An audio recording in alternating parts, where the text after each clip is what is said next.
the Zoom session. Great. Oh, thanks for the heads up on the PRI poll. I was occupied with a Pew poll most of the day. Oh, it's a double dose, huh? It's a double dose day of religion polling. That's exciting. All right, where is... That's not what I want. I want to hit the... Let's make sure it's working. Go to phone. All right. Excellent. We're There we having go. thunderstorms here. Ooh, So fun. I'm hoping that I managed to stay online with you. Well, I support you staying on. We talk to the weather gods. I know it's just real disappointing when you find out that's not how divine action works. Like, so I don't get assistance with parking spots and weather. Oh, my husband has the greatest ever story. When we were first dating, we took a trip where we just drove up to Berkeley to visit some friends of mine who were former students. Uh-huh. And so Richard, he grew up in liberal Presbyterianism and evangelicalism. It was all like, he used to call it that cult that you belong to. So it was like weird to him. And so we're driving around Berkeley with this car full of my ex-students, all of whom went to evangelical college, and we could not find a parking space. And so here we are, is that one? No, that's not one. And so somebody said, hey, remember when we used to pray for parking spaces? And Richard said, you're kidding me. You pray for parking spaces? And so we said, yeah, we'll pay for parking spaces and tires and sort of everything else having to do with a car. He goes, well, maybe that's worth a try because otherwise we'll never find a parking space in this place. And so he says, God, I need a parking place. And lo and behold, a car pulled out of a parking place right in front of us. And Richard zipped in. And at that point, my former students in the back said, that's just dumb beginner's luck. That's how they loop you in. Richard was hilarious. It was hilarious.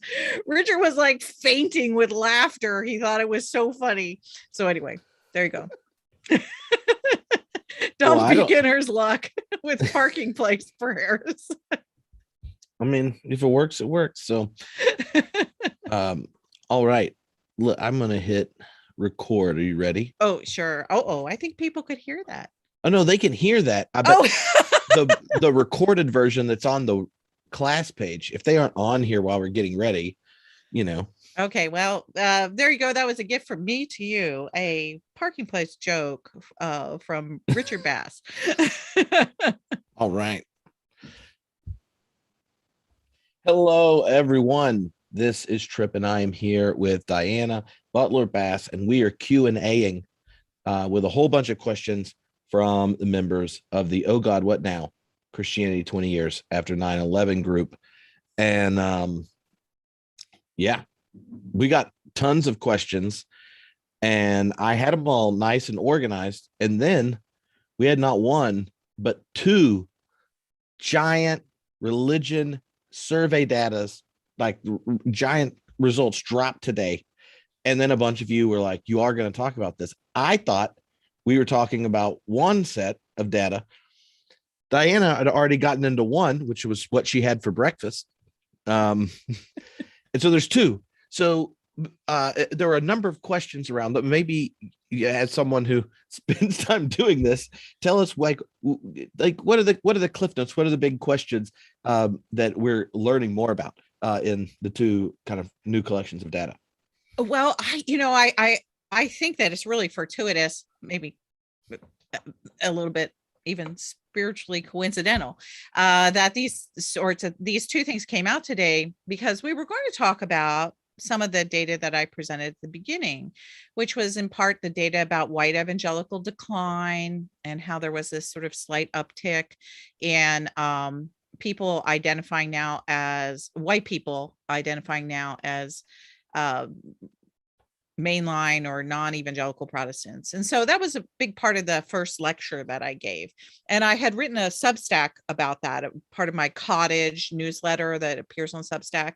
I wrote a piece on that about a month and a half ago.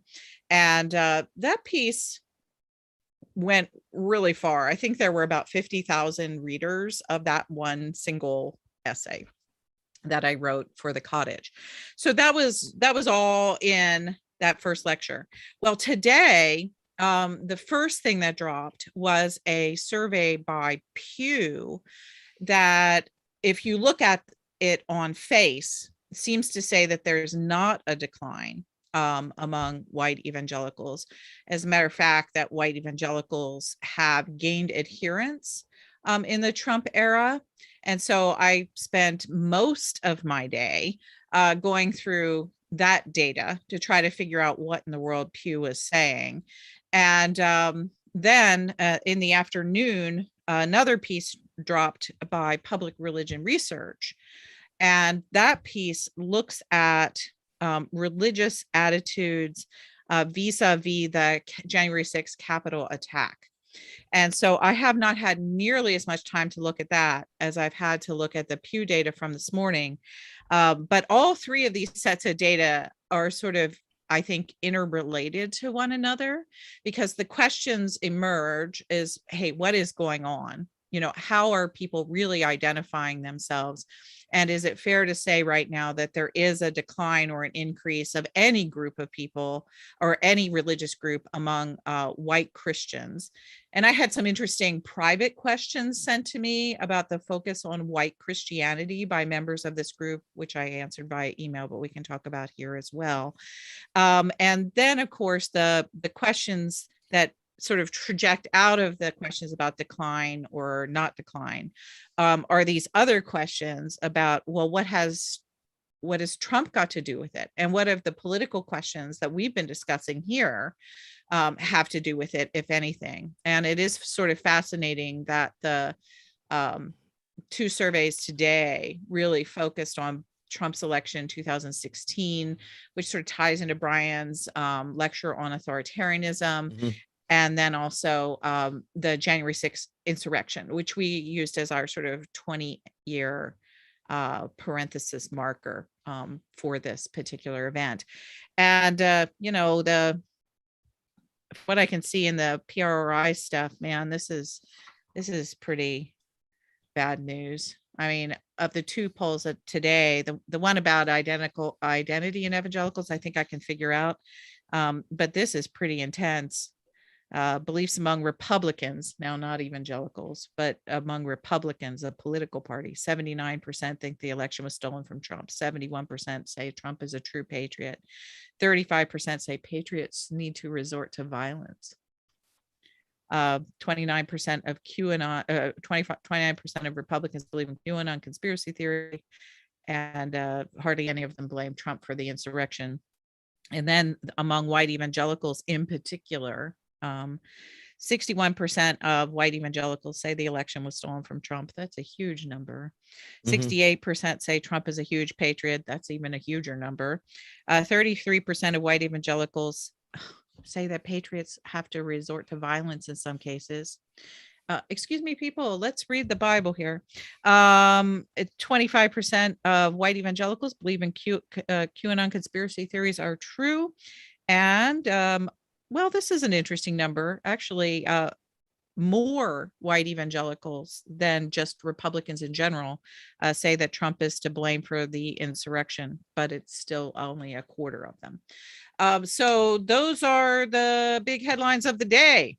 What's going on with adherence and disadherence? How does Trump fit into it? And Lord have mercy, we have two entirely different narratives running about the January 6th insurrection. Mm-hmm. Now, when you mentioned a couple of things I want to pick back up, but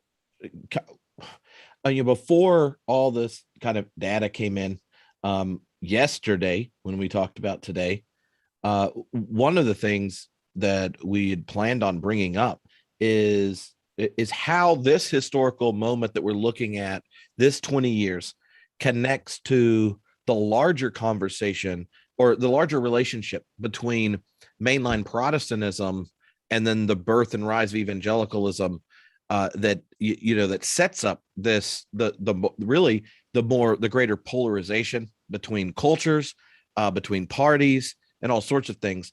And there were questions around it about how did World War II play out in American religion? How did Vietnam protest, or the split over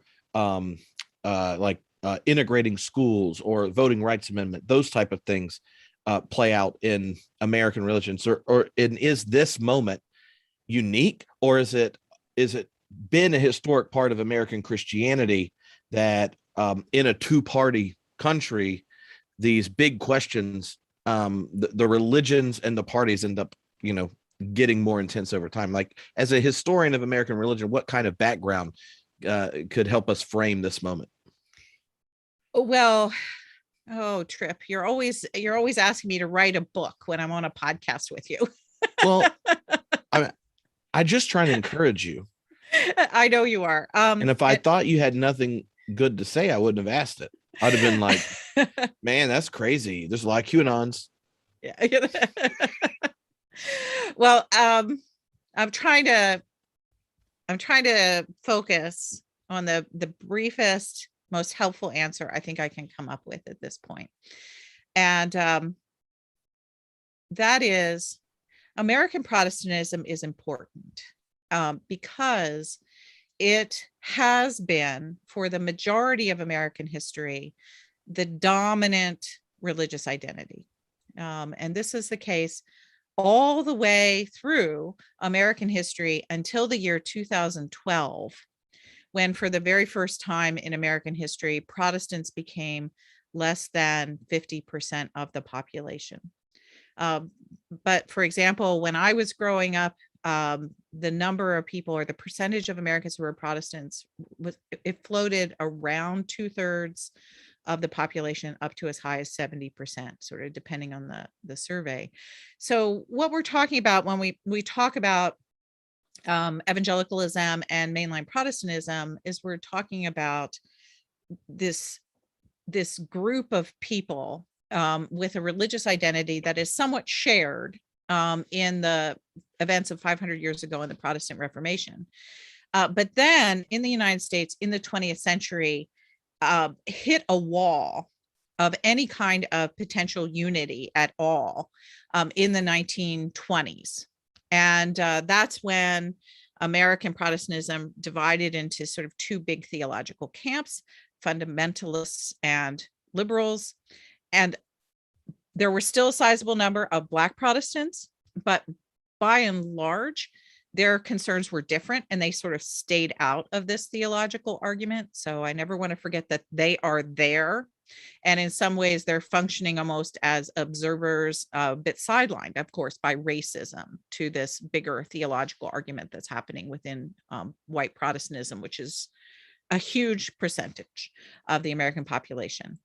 Now, that's why it's important. It's always important when we're talking about history to understand Protestantism and how it was functioning at any given time in American history. You ask about World War II.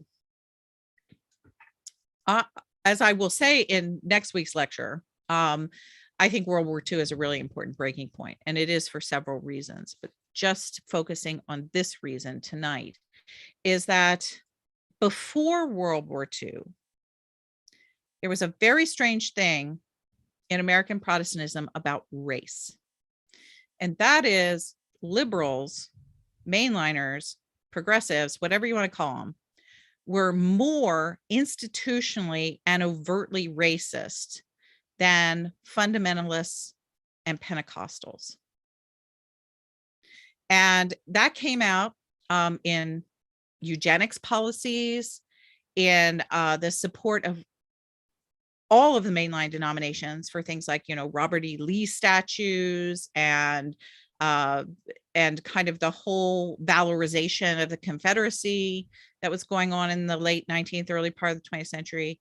So while they were liberal in science and culture, most aspects of culture, and certainly in Bible and theology, they were the purveyors in certain senses of the institutional power of white supremacy.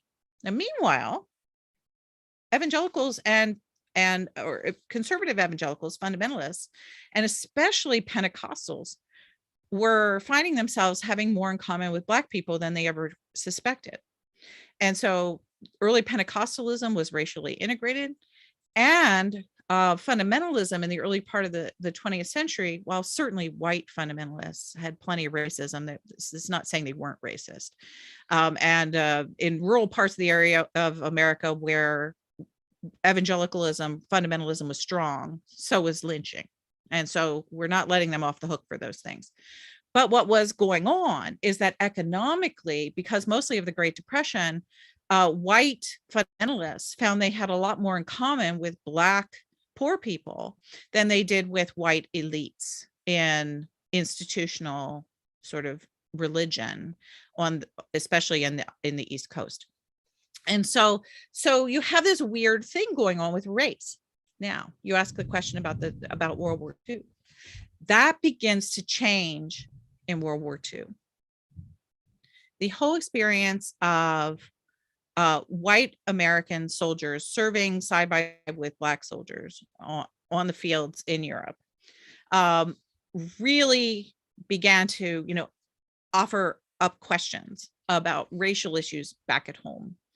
And when people returned to the United States, the two different religious groups started walking in different paths.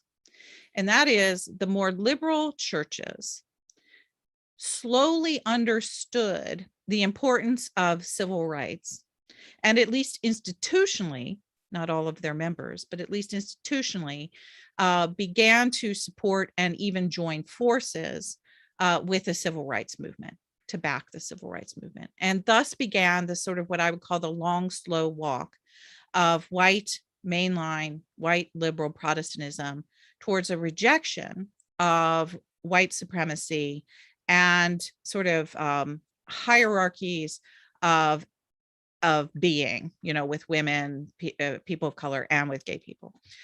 So that began to happen among these mainline denominations. And it did the exact opposite thing among fundamentalists and Pentecostals, who became, as liberals became more friendly towards the civil rights movement, fundamentalists and Pentecostals increasingly began to identify the civil rights movement with liberal theology and secularism. And so they began to see those things as their enemy. And so they become more racist and more segregated than they were previously. How that plays out today and what it has to do with these issues of decline and growth is that it has long been attributed, and Tim Keller did this on Twitter just, I think, the day before yesterday. He said that the mainline decline was caused by the fact that mainliners essentially became the Rotary Club, or like any other sort of secular activist movement. Whereas, of course, he wants to say that evangelicals held onto the spiritual truth and the theological purity of orthodoxy, or whatever the heck they held onto. And I saw that tweet and I thought, actually, I don't think that that's true at all. I think mainliners started losing members. The more they rejected white supremacy, the more members they lost. And the most racist white people who had previously been comfortable in mainline denominations joined evangelicalism. And so I actually think the growth of evangelicalism post-World War II was largely a racial phenomenon, which of course is what Anthea Butler says in her book, White Evangelical Racism. And I think that the decline of the mainline actually comes out of its courage to resist the cultural oppression of Black people, people of color more generally, women, and gay people. Now, I don't want to say the white mainline ever did that perfectly, and we still don't do it perfectly. But what it did is it began a long conversation for white mainliners about these things, and an opening of theology, spirituality, and our sort of political views, in order to adjudicate history more fairly when it came to race. And a lot of people have trouble with that. So I think what happened in the 70s and 80s was that the white supremacy and the sort of the oppressiveness of hierarchical views of politics and religion, that all the people who held those things as fundamental to faith and also as deeply American values, they piled into evangelical churches. And so that's where we are right now, is that we're in the sort of fallout of this post-World War II argument between Protestants about hierarchy, race, and gender. Mm-hmm. That's really helpful. And I know you and I've talked about this before, but I hadn't put together the mainline decline does occur as the evangelical and more charismatic churches actually get politicized around, Southern resentment issues initially, and then that gets latched on for political purposes in the Southern strategy. But I remember back when we were up to the election, when we were talking, you brought up one feature that I think would really connect here, is that a lot of those issues that mainline Protestants were more aggressive on taking justice stands, not ubiquitous, but like more aggressive on taking justice stands, became more a threat to kind of white supremacist patriarchy in that same time, right? Yes. So it became a bigger issue for people because that post World War II is the beginning of an American identity where their European identity for white Christians is not dominant, right? So think of the difference between World War I and World War II for German Christians in America. World War I, there's this big fight of organizing German ministers, right, to get them to support America, regardless of where they end up in the war and all that kind of thing. By World War II, the same immigrant congregations are, I think it was Martin Marty that talked about how between World War I and World War II, the number of continental European speaking congregations dropped by 3/4 because they became American. And to be German, you learned English now. To be Spanish, you now, like all of those things kind of became. So then when you get to this moment, you've joined America, but you still have this pride of place as, the European, the Europeans. And so it's after World War II is when you get both the growing growth of adolescence and the resistance to white domination system from their children and grandkids, and you get the awareness of a non-Anglo immigration and political power from women and minorities, right? Like all those things come up that then makes the very same person 20 years ago now anxious in new ways because the diversity is a growing factor, right? So like you had mentioned that in our last class and then brought this, and I was like, I feel like those are two different streams. Like, yes, mainline Protestants were becoming more intentional on justice issues, on issues that at that same time are going to feel more intense based on social psych research of how we relate to difference at certain kind of marginal relationships. Like if once you a kind of difference that you encounter, if it's under 20%, you don't feel threatened. When it goes over 20%, you do. Right. And you can see this at every mainline church. In theory, like insert whatever the issue is. Once it breaks 20%, different people get upset. And it's not personal. It's actually a cognitive mechanism that helped us bind as tribal people millions of years ago. Not helpful right now, but anyway.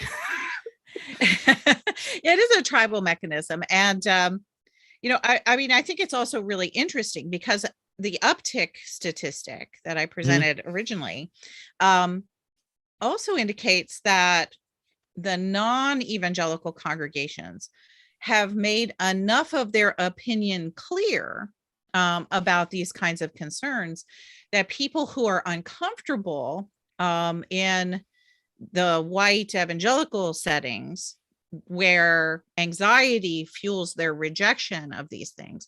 But the mainline has made their opinion about that clear enough that the people who are going out of white evangelicalism are, some of them at least, are moving toward the mainline. Mm-hmm. And so it's exactly the opposite of what Tim Keller says.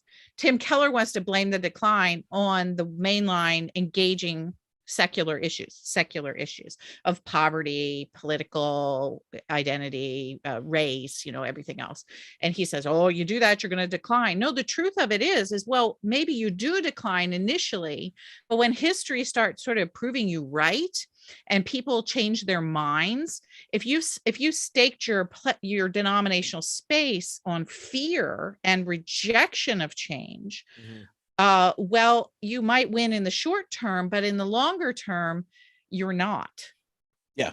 You're actually setting yourself up for a whole host of really difficult problems down the road. And I think that that's what we see in these statistics today, is that the white evangelical churches, the Pew study basically says that people who were white evangelicals in 2016 are now more committed and more politically driven by Trumpism that in 2020 than they were in 2016. So they've deepened, they've dug in their heels, they've doubled down on the that identity. And then the Robbie Jones PRI data seems to reinforce that around the specific issue of January 6th. You know, one of the things, and if people don't know who Tim Keller is, he's a very influential Calvinist evangelical. And for most people would call him like one of the nice Calvinists, right? Like he endorsed Mark Driscoll's book that was horribly patriarchal and advocates really odd things about sex. But he didn't personally teach those things. But that idea, like, oh, the mainliners, you did this and it's the cause of this. It always dumbfounds me when people have books explaining how God's in complete control of everything, that somehow now we're responsible for being smitten by weird ideas that you and I might share theologically, when God was in control of the whole thing. It's like holding people accountable for sin that God determined they do. It's a monstrous idea. Their God probably shouldn't be associated with love or worthy of worship, but nonetheless, every time I hear things like that, I'm like, yeah, but you're a determinist and God was a determiner. So it's not personal that Diana and I are questioning large number of your theological ideas. God willed it. And anyway, one of the other things that you brought up at the very beginning, just to fall back to, is sometimes how evangelical functions as a political constituency, right? Or an actual descriptor theologically. And like why you have Black and Hispanic dominant congregations and churches who, if you gave them a theology quiz, then, oh, you're an evangelical. And then when it gets to what does it mean to be a follower of Jesus, they're like, I think it's important to have, I don't know, integrity in your democracy. We should help every citizen be engaged and vote. And, start inserting weird things like that. And next thing you know, they're like, whoa, what is wrong with this evangelical? And the political things get, is where difference gets drawn.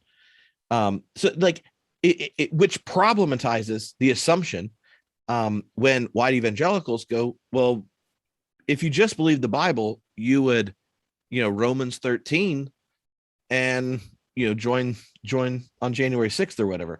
Like, how do you parse that distinction where theoretically there's some shared convictions, But if you look at how, like, say, the Black churches historically sought for us to participate in the justice of God in the world and engage politically, is so contrasting to white evangelicals at this point.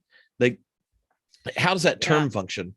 This is I think this is a really meaty part of what's going on post 9/11. The way that these identities are shifting and how we think about religious identity. So on Twitter today, I threw out a term. I talked about how white evangelicalism had become a theopolitical identity. And just for folks who are here with us live, if you don't already get my newsletter, in about 2 hours, I'm sending out a newsletter that talks about this. And so I urge you to go to my website and just kind of sign up for the newsletter if you're not already there. What is a theopolitical identity? I think that when you say now white evangelicalism, it points to three things. One, obviously, it's a racial identity. It's about whiteness.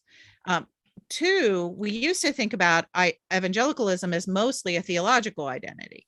It is that, it's people who believe in a literal Bible and who think that you have to insist on a bodily resurrection, and that Mary was sexually a virgin when Jesus was born. And so there's this whole host of sort of theological definitions that have shaped evangelicalism. But it's very obvious in the data that it's so much less theological, that the word evangelical has become a kind of a marker that sort of mostly means some sort of conservative approach to religion. And I actually think it's the approach that you just outlined, is that there's this idea that there's a big God up there in heaven, and that big God has a purpose and plan, and that if you don't follow that purpose and plan, you're going to be in trouble and sent to hell. And the purpose and plan apparently right now includes, as every sort of, literally every survey, narratives, sermons, we have so much data on this now, it's not even funny, is that Donald Trump is God's plan. He's literally sent by God to bring America back to being a Christian nation and restoring the greatness of America and keeping us from whatever. I don't quite understand that, because I thought they also wanted apocalypse, which is confusing to me. So you kind of want the end, but you don't want the end. That's what inspires their climate policy. Yeah, I guess it's very selective. So that's the theology. It's no longer a theology of the virgin birth, the bodily resurrection, or an inerrant Bible. They believe in a Bible, and they believe in this idea of this, especially God. 2 Corinthians. That just sums it all up. There you go. That, and wives, submit to your husbands. Those are the things that they apparently believe in theologically. And so you have those sort of what I would call vague theological pieces in the definition of evangelicalism, but now it's become political. It is, do you or do you not support Donald Trump? That's it, period. Mm-hmm. And so it's become a theopolitical identity. And that, whereas, you and me, we can sort of separate the streams a bit of the people we vote for, the political choices we make, and where we go to church, what our liturgical preferences are and how we see theology. And I can separate those, at least. And I can also put them together. I can kind of do both. Mm-hmm. I can see where they impact one another. I can see where I have tensions.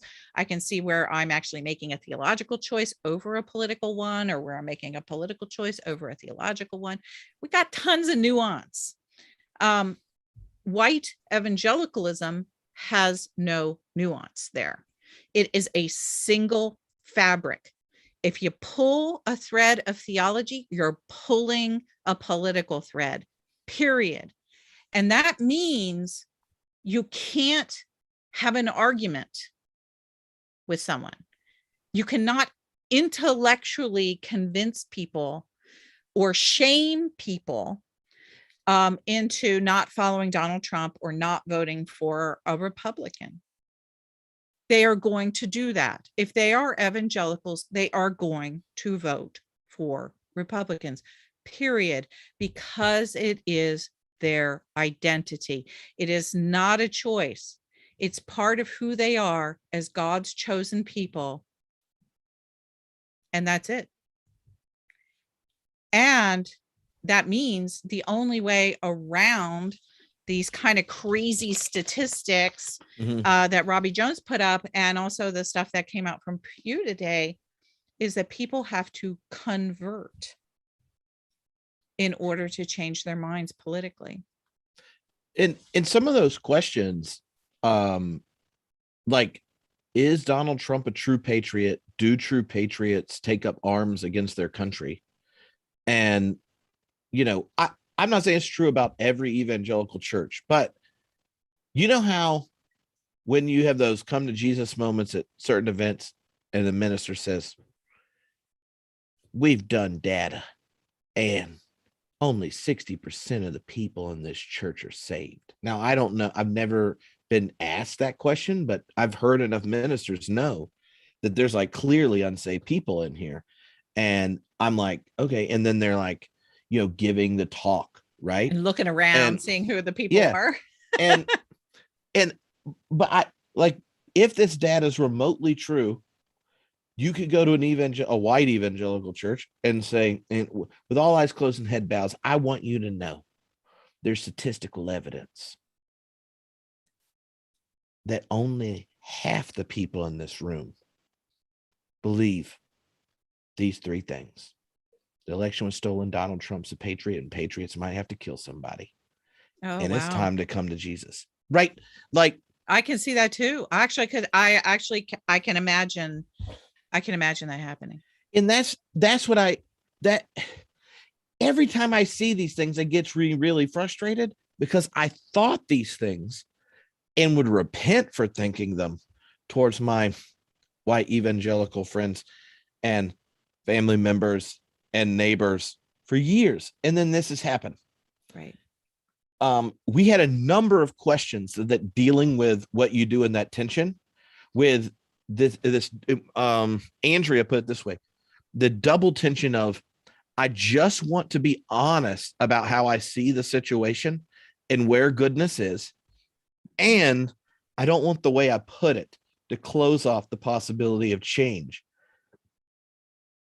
But what do you do when, I think what you said there's so important, what's really needed is honesty about the situation. That if you're in a white evangelical church, that's the data. And, you know, depending on which church it is, it could vary, but that would mean there are churches that the percentages are higher, right? And be honest about that. And like, you don't want to become what you hate, right, in the way you engage. And, you know, like we've discussed previously, flicking fingers, demonizing, slandering, and shaming, not ways to win the hearts, you know? And Andrew's question was, well, that tension's there. How would you change the gratitude book? I mean, for those who don't know, Diana wrote a book on gratitude, like right in election season was the release time. Great time for it. But like, having spent so much time thinking about gratitude, are there spiritual practices or questions for centering so that you can have the courage to do both without losing your biscuits? She did not say losing your biscuits. That was Tripp that said the biscuits. But I really appreciate her question, because I mean, I think it gets around this central issue of a theopolitical identity. And you're not going to change somebody's sense of identity. You're not going to change a theopolitical identity by shaming people, by running, millions of clever tweets, which since Donald Trump was elected, there have been millions of clever tweets, shaming evangelicals about their failure to go with sort of basic biblical teachings of Jesus. And that it does probably absolutely nothing except drive them in further into a hole. So that's not going to work. The other thing that apparently doesn't work is there's been millions of dollars spent by various organizations focusing on trying to swing the white evangelical vote based on, more biblical principles. And so there are whole organizations that have tried to do this in every election cycle, I think for the last 3, maybe 4 election cycles. And it's just time to hang that one up. That has become a complete failure. And so that's not apparently how you do it either. So how do you change? I can think about a time when I changed. I said conversion is necessary. And one of the conversions in my own life happened when I was teaching at an evangelical college, and I was in a lot of trouble there for having ideas that varied with most of my colleagues. And as that tension began to ramp up on me, certainly one of the things I saw was how horribly brutal the sort of evangelical subcultural leadership can be, how mean they are, how controlling they are, how much they hated me, how underhanded they were. I mean, I've seen some real underbelly kind of stuff that is under NDA right now. I can't say it specifically what it was. It was awful. And these were people who all said that they had right doctrine, but their behavior was, frankly, evil. And so that was going on one hand. And then on the other hand, the people who came to my aid at that time were all of these liberal pastors in the town where I was living, who heard that I was in trouble, and I was the only woman teaching in the religion department. And so these liberal pastors, they thought, that's really not fair. That's that poor woman up there. We've never really liked that school, but they really don't have any right to treat their only female faculty member in religion this way. And so they kind of took me on as a project. And I would discover later that they'd begun a letter writing campaign, that a group of them sent a delegation to the president's office at the college and tried to convince him to be kinder to me. I mean, it was just amazing that I was being defended by all these liberal Protestants who at that time I would have assumed had bad theology. And yet they were the ones who were kind. They were the ones who were actually living out their values. They were the ones who were completely consistent. And so when I figured that this was happening, then I had a real problem. And the real problem was, well, what do you do with people who are Orthodox but behaving like, monsters? And what do you have on the other hand when people, who aren't Orthodox, and that mattered to me at the time, who aren't Orthodox, but they're behaving like real Christians. They're behaving in the way that Jesus would want us to behave. And so that piece had to happen to me. And that became the point for me of converting out of evangelicalism and really just embracing a whole different way of being Christian. And they didn't shame me to get me there. Nobody talked me into that. That was not an intellectual proposition. That became an untenable reality in my own life. It was a cognitive dissonance that literally broke through everything I had been taught to believe. And I had to sort of experience it. I had to experience, not sort of, but I had to experience it and realize it for myself. And I think that in some ways, that's the basis for conversion in so many people's lives, is that the cognitive dissonance of what we're taught to believe collides with something else that is usually about belief and practice. And Yeah. and so you can't set that up. It literally has to happen to people. I mean, and so when I say conversion, I think the only thing to answer on Andrea's question very specifically is that you have to be yourself. You have to be your very best self. You have to be honest. I think you have to be, especially if you're dealing with family members, it does pay to be somewhat kind. while you're being honest. I think that compassion and empathy are maybe even better words than kindness.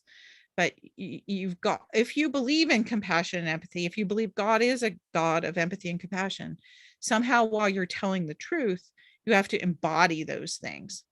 And it's only in that kind of embodiment, and it's only in that kind of consistency, it's only in that kind of truth telling, it's only in living your values in a deep and powerful way that you're going to introduce cognitive dissonance into the lives of people who are close to you who don't believe the way you believe. And I think that that's the only path we've got forward on this. Yeah, the example you gave of even how more progressive Christians have responded is by starting organizations to try to like win one evangelical for not Trump, right? And I think that that methodology kind of misunderstands how religious identity is formed. The same amount of money, I mean, granted, a lot of times it comes from super PACs and like all things like that. But if it was put into actually starting liberationist centered churches that Wow. aren't aesthetically boring to a growing number of people, like a lot of certain traditions, then the results might be different because you'll have actual communities who gather to resonate deeply. And I say this because I know how many people are in this group, are listening to the podcast, and they sit in this place where it's like, can I go to a church where there's critical mass of people my age that have enough volunteers to go do things, have children's ministry, or all those type of stuff, and resonate deeply with my values, or not be bored in worship? Like, and so the podcast groups like this become like they're substitutes for the teaching part because they don't have the community places.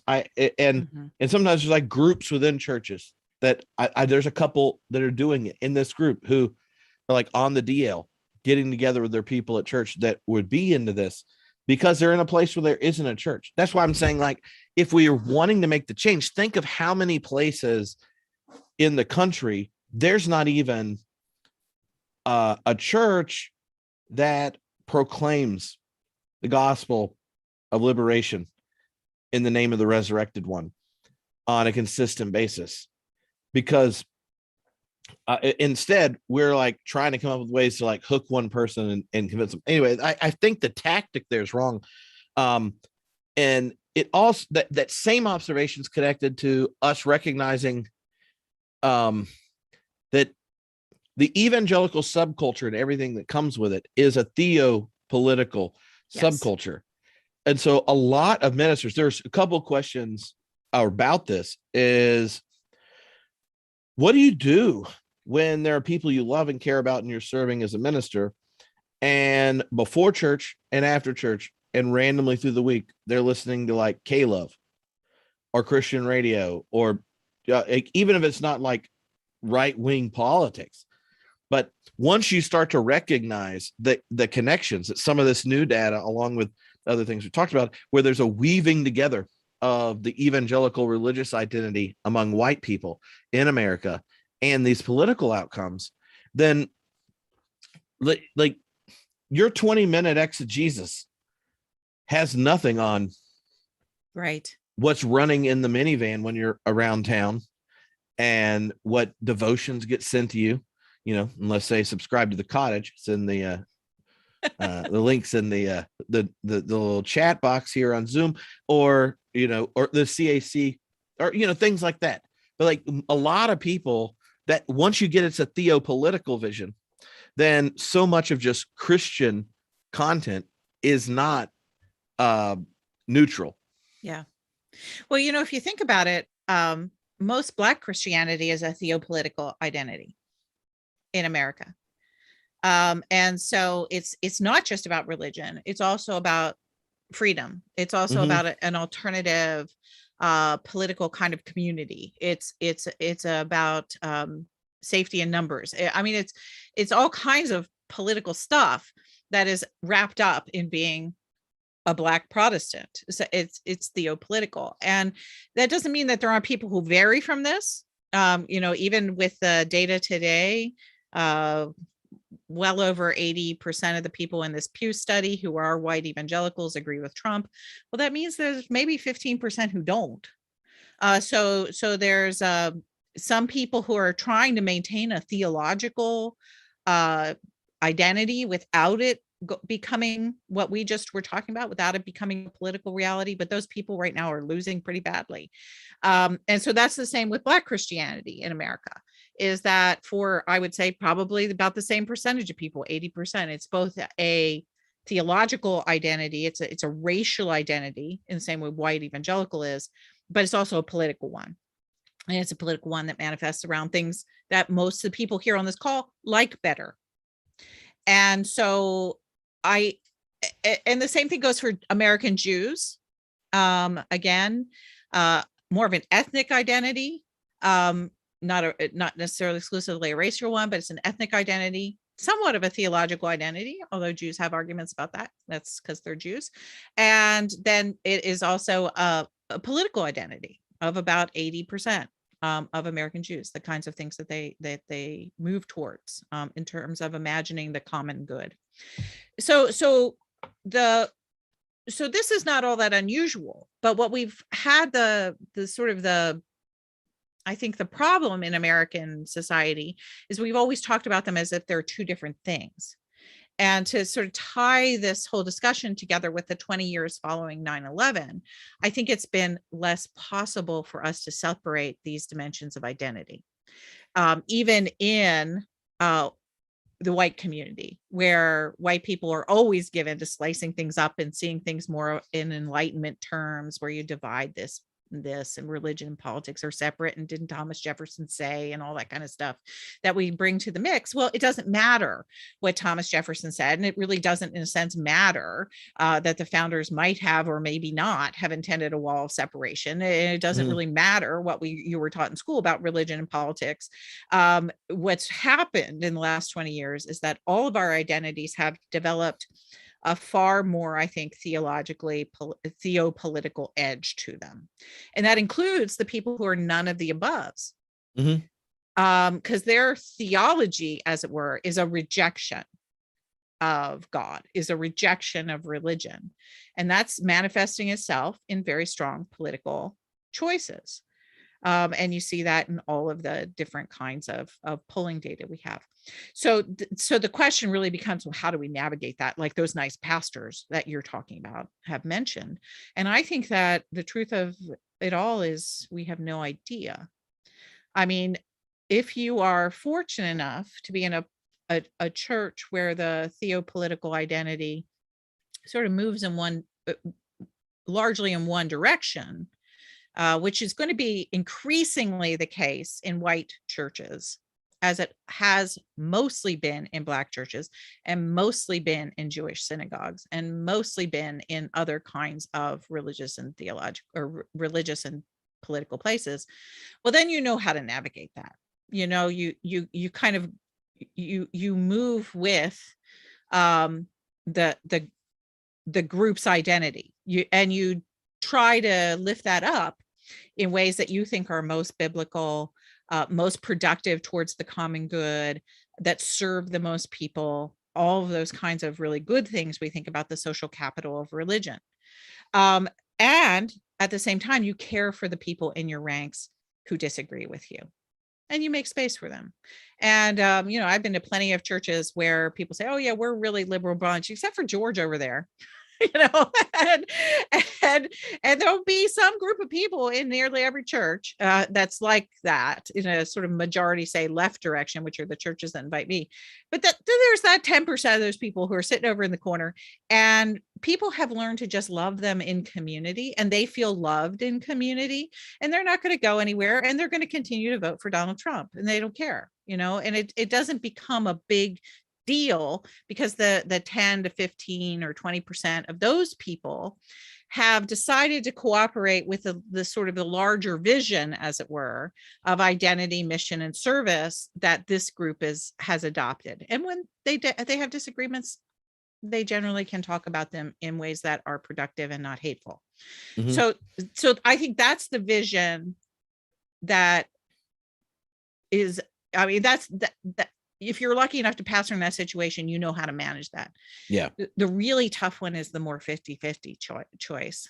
And I got to tell you, I had an event canceled this fall because in a 50-50 church, somebody followed me on Twitter and took real exception to something I said, and stirred up a hornet's nest. And I'm really feeling for the clergy who are trying to navigate this right now. It's Oh yeah. I just be myself, and anybody who follows me on Twitter knows myself, and also knows that, I'm a really nice person. You sit down and have lunch with me and you're a Trump supporter, you'd probably be surprised, that I'm Well, not I throwing hadn't come hordes up or in this. anything. It hadn't come up in this class, but I mean, you've even talked in the last group we did about how that tension exists in your own family, right? And Yeah. so, it and the questions always, be it with its family or your faith community or your close friends, that how you define yourself without disengaging, and then when the defining yourself but for your own well-being, it involves drawing a different boundary, and that's just a like there's no easy way to do that. And Right. I feel like one of the hard things of late has been the same time people are just now starting to interact in person, um is the same time everyone's had uh digitally mediated relationships for a while during a freaking pandemic. uh not not like the best time for No. stay an even kill. And if one of the political parties is pretty sure democracy is a sham, but they're still comfortable using the Supreme Court to legislate from the bench and go after voting rights, all these things that if you're on the other side, you're like, what, you know, like it just doesn't create a context where but I put it this way, we the mainline Protestants haven't learned how to have an enemy and love them at the same time well. Um, and if it, and we need to do that. I think we're just uncomfortable saying like we're in a really different place. And then once the distinction's drawn, like what does it mean to love this person, knowing that like we have significant disagreements about in this part of life values, but there's going to be other places where that's not the case. But so often disagreement owns all of our attention. It defines the other person completely. And and we get apocalyptic about it.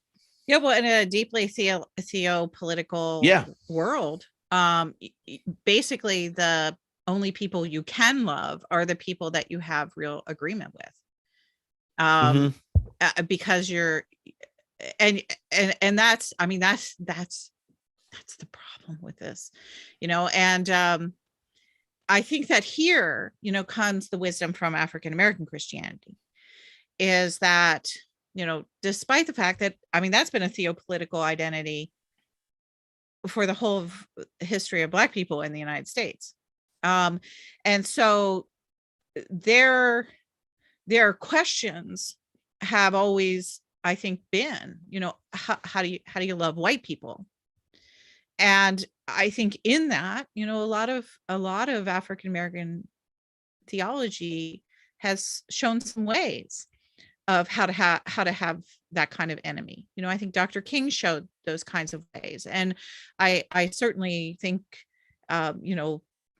friends of mine that I know who teach, O'Bury Hendricks and Reggie Williams, and some really interesting friends who are leading, sort of African American theologians, and Thea Butler, they don't hate me because of my race. We happen to have a lot of political opinions and theology actually in common. But theopolitical identities that are racially conditioned or racially identified often do have that kind of hatred sort of front and center. Instead, they live into the African American tradition, which is a tradition that's primarily about freedom from injustice, and freedom from injustice is wrapped into the compassion of God.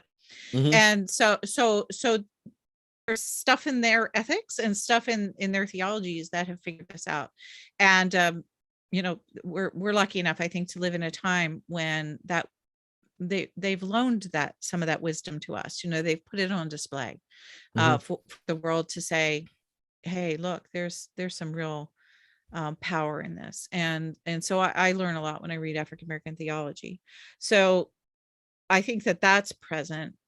And although I don't know if you know it or not, but Melissa Flora Bixler, who is a Yeah. Anabaptist pastor, and From Raleigh, North Carolina, my hometown. yeah, she just wrote a book called How to Have an Enemy. And It's very good. I haven't read it yet, but boy, that there's the title of that book, and I'll take your recommendation. I know her, I know of her, and know her on Twitter, and I sure trust her, and I think that that's a great topic for us to be exploring right now. Yeah, it is, and I think yeah. Well, I want to detour because our pace through questions is not as fast as last time. Oh, I'm So sorry. no, it's not your fault. There was lots of them, and um, you know, they're important. So there are two different ones related to the passing of John Shelby Spong, and um, one of them was about like particular memories or thoughts, or how would we remember him, and the other was about what is there a particular thing that you learned that you keep him? Why was he so contentious? I'm new to progressive Christianity. It seems like when you look at his book titles, they sound like books progressive people would write. Like, The titles are perfect in that way. Yes. yeah, he does have high quality book titles. Yes, controversialist book titles. Yeah, but yeah. So I mean, I don't mind saying something, but I did not have the same. I mean, I've met him a few times, but I didn't have the same kind of ongoing relationship. Or like, he was a minister in Durham when you were doing your PhD, and uh, and I'm guessing the number of times y'all were at the same place at the same time is a lot higher than me. Yeah, we were at a number of places, number of conferences and things together at the same time. But interestingly enough, it wasn't until towards the end of his life that we got kind of put into settings where it was just like the two of us in terms of doing a conference. And so it was about probably a year before he had his stroke. I remember being at a conference with him in Western Pennsylvania, and it was the first time we while we had been together, it was the first time that we really had sort of serious sit down talk, a time to talk, because those conferences you appear with somebody, but sometimes you just, it's like two ships crossing in the night. So I heard him certainly speak a lot, and I read tons of stuff he wrote and blurbed some stuff that he did and all that kind of thing. But at this one event, and I think this actually speaks to the issue of how to have an enemy. So we finally got to this conference. We're sitting down, we're just chatting, catching up, sort of, saying things that we wanted to say to each other, with each other. And I said, there's one thing that I have been meaning to say to you, and that is, I am sorry for that book review I wrote about your book. And the meanest book review I ever wrote was about a book by Jack Spong. It was his autobiography. The book was called Here I Stand. And I wrote a book review called Here I Stood, and took that book apart. And I was younger, and I was full of spit and vinegar, and I sort of wanted to, show that I wasn't like Jack Spong. And so I wrote this nasty review. And he looked at me and he said, well, you don't have to apologize. And I said, what? And he said, oh, no, you don't have to apologize.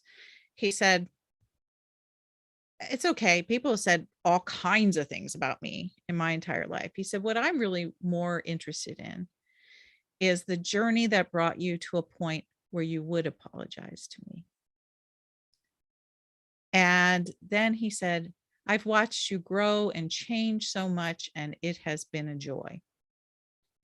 And I couldn't believe it. I mean, that to me is Jack Spong. Is that you can think of him as this big time controversialist, sort of getting out there and stirring up the pot about the virgin birth, or about, whether or not Christianity must change or die, and all those other kinds of things. But ultimately, he was a man who forgave an enemy and was more interested in her spiritual journey than he was any impact of anything bad that I would have ever written that might have hurt his book sales or hurt his feelings. And when he said that, I just thought to myself, oh crap, that's who I want to be, um, and so that to me is Jack Spong. Yeah. Oh, That's Jack Spong. that is that's a perfect story, because like when I was in undergrad, I read this Hebrew Lord, which was like his first historical Jesus book, where he's like, Jesus is Jewish, please don't make him not one, right? Like, not a crazy thing to suggest. And then I read his book Liberating the Gospels. And I remember there's one on the Gospel of John that I really liked. That's a really good book. And some of like the other ones on topics I wasn't like, I was like, okay, whatever. But usually people's complaints about him made me want to like him more, but he came to speak at Wake Forest University Divinity School when I was a student there. And he gave a talk that, was edgy if you were thinking generic, like North Carolina religion, but for the div school, like, it wasn't that bad. First question, this guy gets up there, like mid-50s, angry. Oh. And I mean, just lets in, gets done. And I don't remember even what he says, something about Easter and, whatever. The guy clearly knew 2 lines Paul Tillich said, but didn't understand them, kind of thing. Well, gets done. He says, I'll sit down and take my answer. And Jack goes, whatever the guy's name, he knew the guy, right? He's like, oh, Kenneth, it's so good to see you. And I haven't seen you. And he starts talking to him for a bit. And he goes, now we've had this conversation before. And now when the word new is used, like when I use the word new, I actually think it means not of this world, right? And so I get confused sometimes when you ask these questions, because it sounds like you're wanting to say the new is kind of an update, right? That the resurrected Jesus was some reconstituted flesh or something that morphs into something. And I don't actually exactly have an idea how to answer your question. I don't know if you could touch it, if it could eat or go through walls. He starts listing off all the stuff in the New Testament. Because I just know that when I say Jesus is Lord, to the glory of God, I mean God did something new. And that new thing, we get to participate in it. What is entailed in the new, I can't tell you. I love it. And I know you've asked me this question before. So it was so funny. I'm sitting there going like, they must actually know each other. We get done and I'm like going to take him back to this hotel. Kenneth, I don't remember the guy's name, comes up to me, finds out he was his minister when this kid was in high school in Durham, and complained to him after every sermon when he didn't like something. And they've been friends. And he sends him critical reviews of all his books. And I'm like, I see the guy coming up. I'm like, hey, they start talking. I'm like, hey, Jack, if you need a ride, I'm going to give you a ride. He goes, oh, no, we have to finish. We have to finish catching up. And then I'm driving back. He goes, yeah, I was his minister in high school, when I was in Durham. Like, and he tells this whole story. and if you didn't know the fact, and I'm like, oh, that's crazy. The next day, there's like a whole day workshop, it's the opening night. And Kenneth was there again. And what's he say to me? At some point, he goes, I've never had such a good minister. Thinks he's a heretic, but he is the best minister. And almost always preaches on the Old Testament, so it never comes out that often. and I was like, his personality still, I just think your story reminded me of that, which is one of those, if you only knew him from the press or the book titles, then you miss the fact that regardless of his conclusions, whether they're too steeped in modernist epistemology, which may be my complaint, but it's clear that his subjectivity, the way he was in the world, was formed, you know, by as a Christ follower. So, yeah, I think that I sometimes think about how I respond to critics. It's easy to snap back, and it's also easy, I think, sometimes I think it's a little harder for women to come out with that really pastoral piece immediately in certain ways, because we're so used to being silenced. And when we finally do have a space or a voice or sound a bit of authority, when someone challenges that in public, it can hurt, I think, a little extra. And so anyway, that's I've always sort of been a little bit envious of some of the men I've worked with, because they didn't have that woundedness out of having to navigate being female in a primarily male world.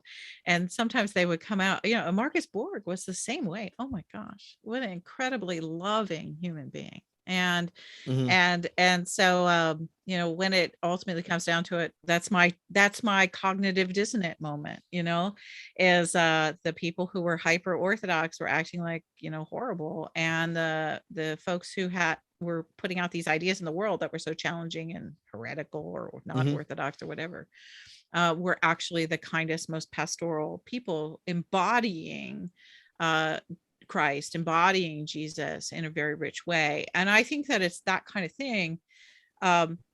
Jack certainly convinced people intellectually, because that was a particular generation of people that had certain kinds of intellectual questions. But ultimately, I think the things that he'll be remembered for by the people who knew him, and probably in the life of the Episcopal Church, were the relational pieces, that he made space for people who had been rejected, women, gay people, people of color. He made space in the church for that. And in making space in the church for that, became a pastor of great heart to those who had always felt outside. And so I think that that's what he'll really be remembered for. Okay, so there's two more topics. Sure, and I'll go quick. I'll try to get. Okay, well, I was going to ask you something before. Have you watched the movie The Eyes of Tammy Faye yet? I have not watched it yet. Where is it available? Actually, is it just? I watched a screener. Like 2 days ago, I got to interview Michael Showalter. Oh wow!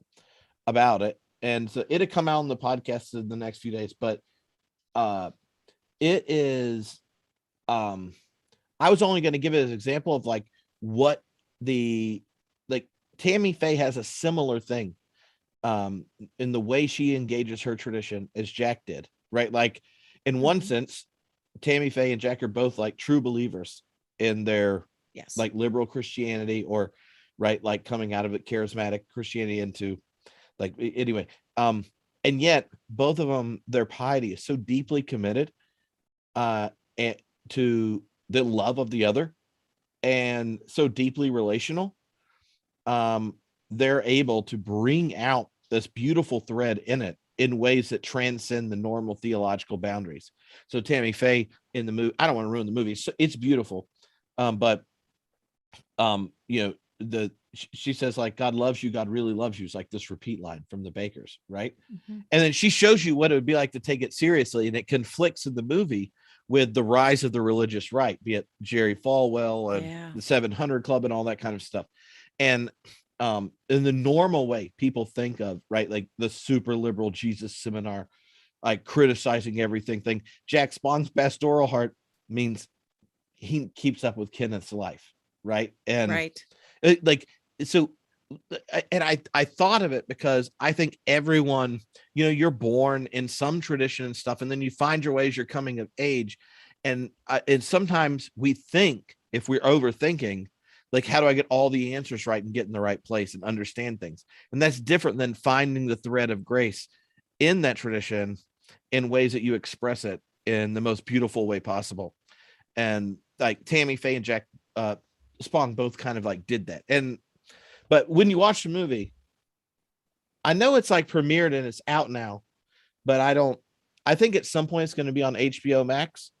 Yeah, I think it's just been very limited, probably released for reviewers and stuff right now. Okay, Because but I think that I thought November 5th was the date, but I'll look it up. I like once when I get the emails like, do you want to interview Michael Showalter? And I think, Yeah, you mean Wet Hot American Summer? yes, And you do. I was like, yeah. And then I'm like, about what? And I'm like, he made a movie about Tammy Faye. Well, I mean, it says it ties really deeply into this conversation, because this is the problem with white evangelical Trumpism right now. That theopolitical identity is that the reason that we can admire Tammy Faye is, even if her piety is so incredibly different than mine, even if she's, speaking in tongues on her deathbed, and still reads the Bible essentially with the same sort of eyes of a, more literalist approach to the Bible, that's great. That's fine. She loved people. And that's what I'm not seeing in Trumpism, is that Trumpism is a theopolitical identity that appears to be taking people away from anything that we can really recognize as loving your neighbor. I know that they would go through all sorts of justification on that, that it is loving your neighbor when you close the border, that it is loving your neighbor when you say freedom, you don't have to wear a mask, or don't get a COVID vaccine. It is loving your neighbor when you're not going to get the mark of the beast on your head from getting a shot in your arm. I mean, they could go through all these sort of gerrymandered sort of theological justifications on that, but normal people don't recognize that as love.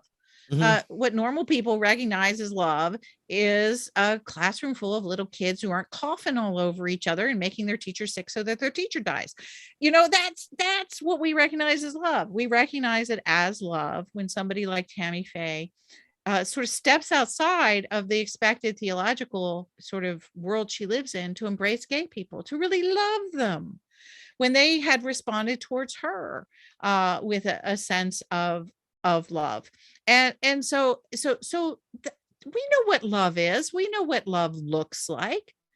And so that's the problem with white evangelicalism right now, is that they might think that it's love because they're wrapped up in this identity and this particular set of interpretations and this particular political movement. But pretty much, everyone else in America, 60-70% of us in America, look at that and go, what the heck is going on with those people over there? That's not loving your neighbor. And so that I'm not exactly sure how to navigate, but I do think that the majority of us recognize it for what it is. And we're not looking for theological unanimity. We're not looking for everybody to agree with us on every jot and tittle of scripture. That would be boring. But what we are looking for are communities that act with love toward the world at this moment of crisis, And I'm not talking about sentimentality. I'm not talking about squishiness. I'm talking about the kind of compassionate, creative care that takes us closer to the divine intention for the heart of the universe: healing, restoration, salvation, goodness, mercy, kindness, justice. All right. So I'm going to ask one more question. I'm just going to mention a couple of them that came in. We're not going to talk about because I'm confident they're coming up later in the class. Okay, good. There was one that was like, how does religion change after we all know we can kill ourselves? Be it nukes, climate change, all that kind of stuff. Are we like, is religion different in a techno apocalypse? And I was like, well, that's convenient. Diana's going to talk about ruptures. So next week, that's the lecture I talk about. I know. I was like, we don't have to do that. Yeah. Hold on 1 week, you'll get it. Yeah. How does the rise of the nuns connect to old school secularization thesis? Does it change the way we see religion, spirituality relating? And I was like, well, Diana's going to talk about that later as well. And so we don't have to talk about those, but there's one that's real specific about well, there's two about it, but about one of the lines you briefly mentioned in a the previous session about the second naivete. And Kate said, I'm curious about the second naivete that Diana has referred to. I know she mentioned it as a result of her process with Christianity after 9/11. I think that the second naivete can also come as people like myself come to Christianity to take Jesus back from the bigots and gun nuts. Would love to know more about exactly what's entailed in a second naivete. And then there's another person that said, one of the reasons you two talking's interesting is because you both are really into Jesus, and I'm considering becoming more comfortable with him again. That's great. I love it. and so for those of you that don't know, the book behind Diana right now is called Freeing Jesus. Freeing Jesus. And I've written 2 books about Jesus. So that's where that came from. So do you want to say something about, like, kind of explore this concept of second naivete, and then we can both end by saying something about Jesus, because you always come back to Jesus at the end, and then we'll ask you.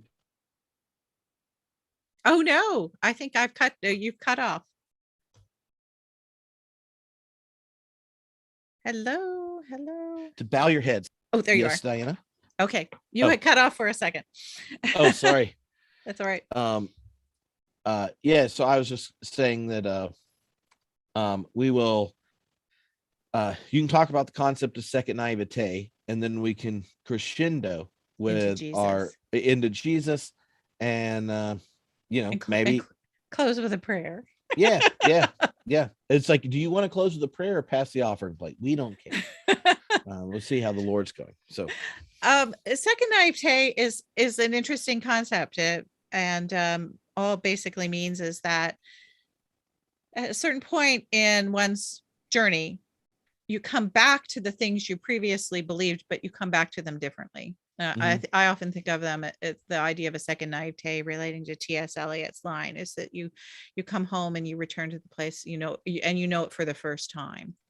And so that's really what a second naivete is. And I that we were talking about Jack Spong a moment ago is interesting, because the quote that Religion News Service used in his obituary piece was that Jack said toward the end of his life is that he believed in things far more deeply than he did at the end of his life than he did, along the way. But he believed in far fewer of them. And so in a sense, that's a second naivete. And I certainly have heard lots of my friends who have either passed away or older friends talk about this too. And that's really where I am in my life, is that I believe in a lot of things more passionately than I ever have. And the things that I believe in more passionately, there's a kind of a deepness and even a kind of a naivete about them. I've sort of returned to them again. I love Jesus. What can I say? But when I say that now, it's different than I said it when I was 15, sitting around a campfire at Scottsdale Bible Church in Scottsdale, Arizona, singing, I wish we'd all been ready. And so the journey contributes to you being able to say the same thing, but say it differently along as you go deeper and further with it. So you don't reject what you had, you re-embrace it, and you re-embrace it in a different place.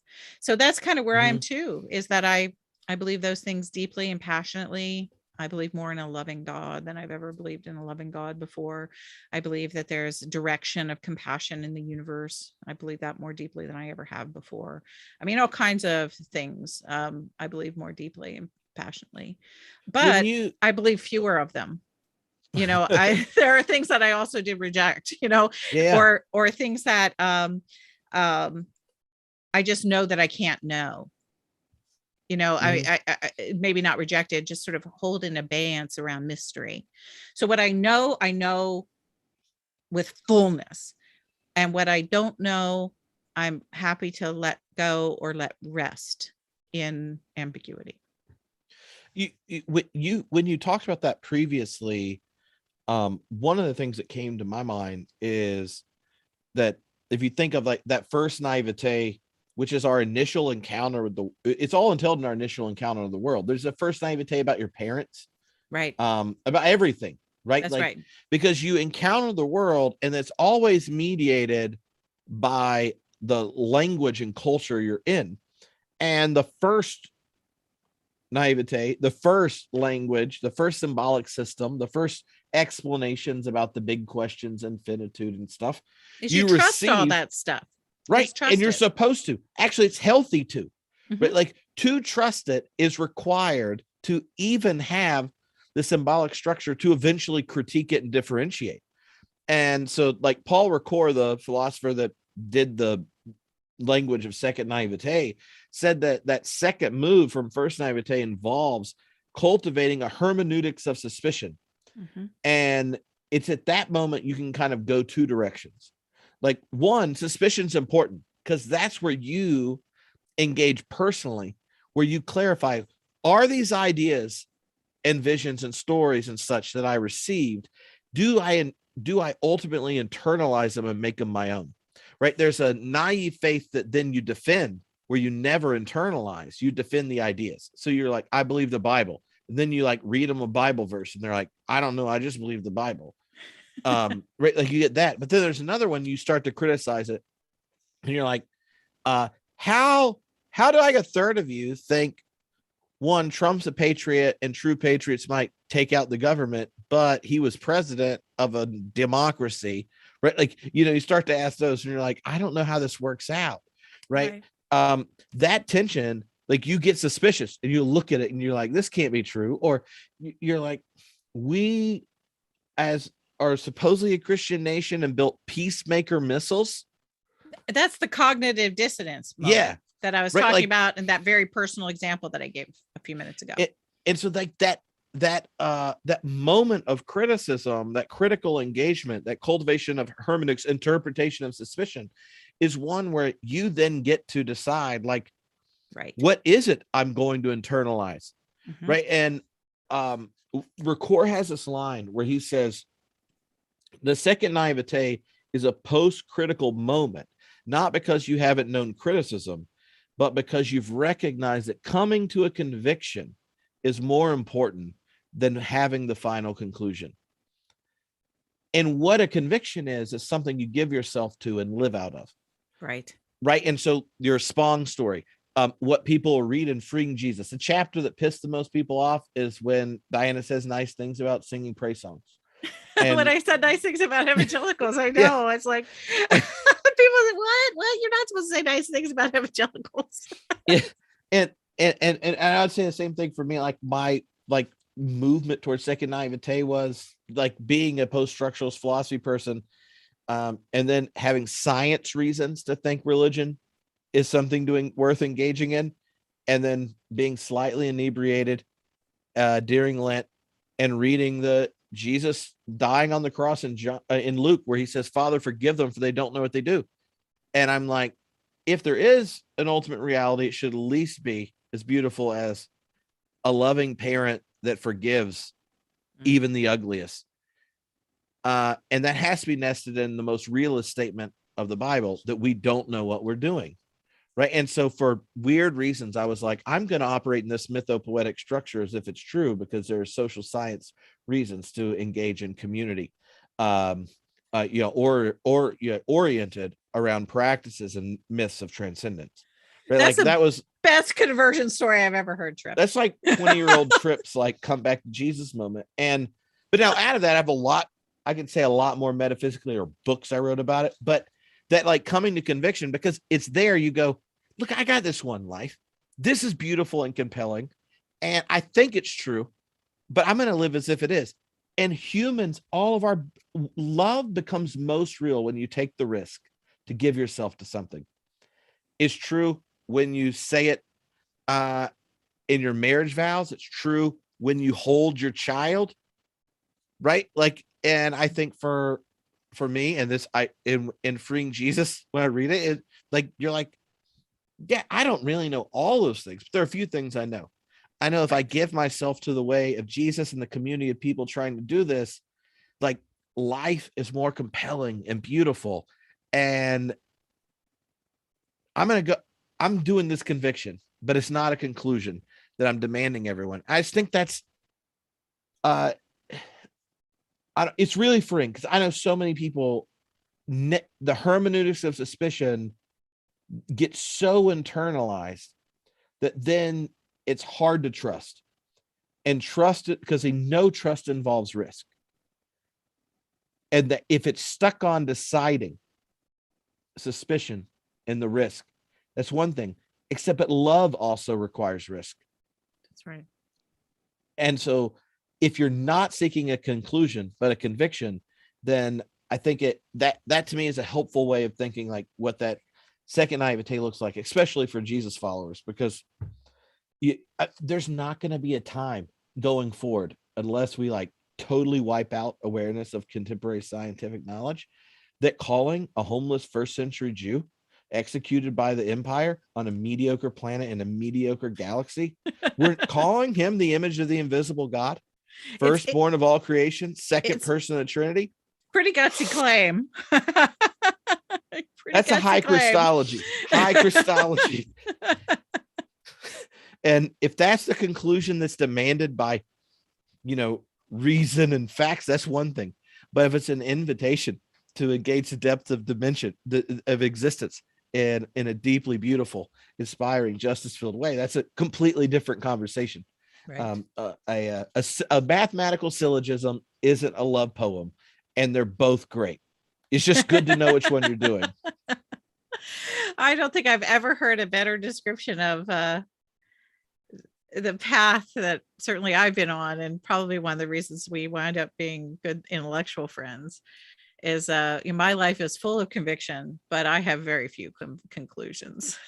So and it's a good thing, Mm-hmm. I mean, as long as you're my convictions are about compassion and justice too, and yet there's so much I don't know conclusively. So I'm happy to share my convictions. I'm happy to live in my convictions. I'm happy to invite other people to see how beautiful these convictions are. But I never am going to ram my, conclusions down somebody's throat. So it's a different thing. Yes. It's also just not fun. So I'm really, one small perk of being a progressive Christian is you don't have to do that. That's just not true. It's bad. And so often we mix up those two things, like you say, things are open-ended. You don't have the conclusion. You have doubt. You're asking questions. People think you don't have conviction. That's not true. And I'm just uncomfortable using the verb ramming in a religious sense positively. Like, well, see, now you pause. Yeah, I just want you all to know. Let's play a game. What was Diana thinking? And then she said, wait, this is streaming on the internet. But yeah, so I think this is a good place to wrap up. But thank you all for hanging out, sending in questions. I hope we got to as many as we could. We'll talk about more. Brian do questions next week, right after we get rupture session. So are we doing it that way? Or are we doing, I'm doing questions again next week, and then Brian's the next week after that? I think we're doing a Brian, Diana, Brian sort of sandwich. Okay. Well, the way that I think our schedules worked out. I feel like y'all are peanut butter and jelly, and I prefer you together. Well, we'll be together all at the end. So. Whatever way it works. Anyway, but yeah, so next Tuesday we'll be back. And in the meantime, you want to make sure you check out Diana's email group, because she's about to send, we already talked about it, but it's the cottage. The link is in the Zoom chat. I'll put it in the group and on the email connected to this. But yeah, It's been a blast. So thank you, Diana, for hanging out, and we will talk again soon. You have any final words of wisdom? Nope. I still love Jesus, and it's fun to do this live. Oh yeah, awesome, cool. Have a good night, everybody. All righty, awesome. That was fun. Great. Wonderful. All right. Well, I'm gonna go and Eat dinner. make dinner. That's Yeah, right. I'm gonna go to bed because it's 11:30. So Get a good night's sleep. See you next alrighty. week or on email. We'll figure out. We'll make sure we have the Q&A Yeah, timing all I worked have out. it. Y'all emailed back after I'd started dinner bedtime routine. So I just got down here because I was teaching trigonometry that I was learning as I taught That's what you said. right before we started. So I'm whatever gonna y'all said in the email is fine with me. I'm gonna go read more sociological studies about religion and politics. My day is not done. So Well, after dinner. I hope you and Richard have fun talking about that.